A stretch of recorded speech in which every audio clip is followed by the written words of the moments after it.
Scarred by rugged mountains and dense rainforest, it boasts an incredibly rich and deadly biodiversity. I'm heading for the most impenetrable part of the jungle. There's nowhere to land the chopper, so I'm going to rappel down to the treetops. Low to stop me swinging, but it's too dangerous a maneuver here. We're gonna have to use Mother Nature a little bit more. There are no branches lower down the tree that I've landed in, and the trunk is too thick to get a good grip around. But I could use that thick vine on the neighboring tree, if I can just get to it. Some smaller vines linking the two trees could be my route across. The thing is, these vines look precarious, but actually, they're very, very strong. I'll make it down this cluster to the bigger trunk. Spreading my weight over several smaller vines should reduce the risk of a sudden break. These are holding. Just as well, a fall from this height could be fatal. Okay, John, we're heading downhill. Let's go. In Borneo, the best route out of the jungle is usually downhill. It's the quickest way to find a river or stream, and most settlements are in the valleys. And not like that. Plants aren't the only jungle residents to be wary of. This place is full of creatures, all out to get your blood. Look, here's a leech down there. See him? There are just millions and millions of these leeches in the jungle. But look the way he reaches up, he can smell me. And once he gets on, he'll then inject an anticoagulant, stop my blood clotting, and then the wound will just bleed and bleed. I'm leaving this guy to it.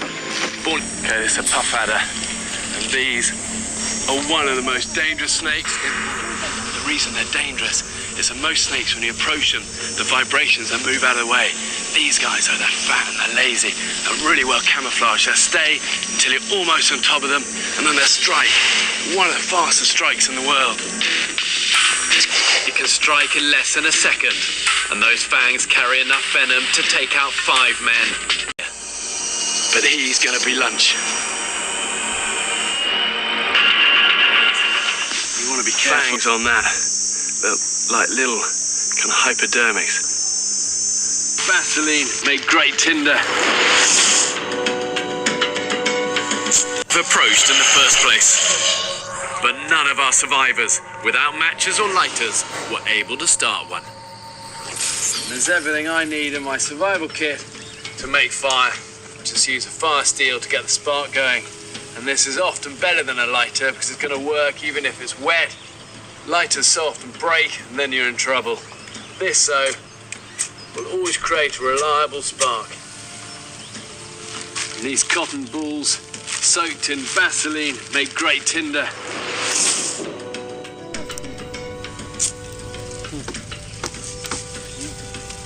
You've got to have all your wood ready, tinder, kindling, and then the bigger stuff as well. Also important to remember the fire triangle. Find these, and when you boil that, it's going to act as like a pressure cooker and boil even faster. It's quite a cool little trick. Put that on to boil. I've kept made for a basic breakfast. To boil water in a bottle, I need to make a tripod and then suspend it above the fire. And then just hang this on here.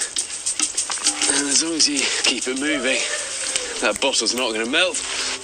As the heat makes the water molecules more active, the water expands, swelling the bottle. Pretty done. And it doesn't look the most appetizing of breakfast, but there's going to be lots of good nutrition in that head. And look, these eyeballs are edible. In some countries, these are a delicacy. Can't see why, but a lot of the head is dissolved, making a broth. It's a bit of protein, essential oils, and vitamins. Cool. So I'm not going to win any prizes. And look, this is definitely boiled now. And this should be okay to drink. But you probably wouldn't want to do this every day. You know, as soon as you start heating this plastic, it's also going to release a lot of nasty chemicals. But in a survival situation, no other way to boil water. This is the end of my Belize jungle adventure, and it's time to go home.